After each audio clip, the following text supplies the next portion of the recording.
তো আমরা কাজ সার্টিফিকেট ওবিসি লিমিটেড চলে আসছি, এটা ক্লোজ করে দেবো।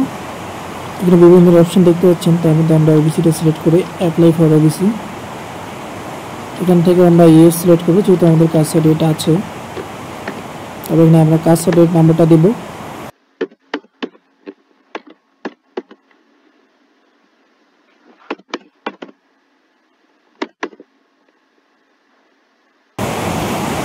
কাজ সার্টিফিকেট নাম্বারটা হয়ে গেলে আমাদের কাজ সার্টিফিকেট ডেট অফ ইস্যুটা দিয়ে আমরা ভেরিফাই করে নেব। ভেরিফাই করলে আমরা দেখতে পাচ্ছি আমাদের নাম চলে আসছে। এরপর আমরা আমাদের জেলা, সাব ডিভিশন, ব্লক, জিপি বা ওয়ার্ড আমরা সিলেক্ট করে বসিয়ে নেব। বসানো হয়ে গেলে তারপর আমরা আমাদের ফোন নম্বরটা দিয়ে দেবো। ফোন নম্বর হয়ে গেলে এখানে যে কোনো একটা ডকুমেন্টস দিতে হবে, আধার কার্ড, ভোটার কার্ড, না হলে রেশন কার্ড। তারপর আমাদের জন্ম তারিখটা এখানে বসিয়ে নেব। বসানো হয়ে গেলে এখানে দেখতে পাচ্ছেন যে আমাদের সার্টিফিকেটটা আমাদের আপলোড করতে হবে, সাথে একটা ফটো।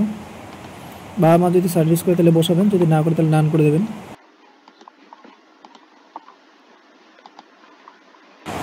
তো সেটা আপনার বাবার বাৎসরিক ইনকামটা আপনি বসাবেন। আর এদিকে আপনার মার যদি ইনকাম না থাকলে 0 বসে সাবমিট করে দিলে আপনার ফর্ম ফিল আপ করা হয়ে গেছে। আশা করছি আপনাদের ভিডিওটি ভালো লেগেছে। যদি ভালো লাগে তাহলে অবশ্যই ফলো করবেন। ধন্যবাদ।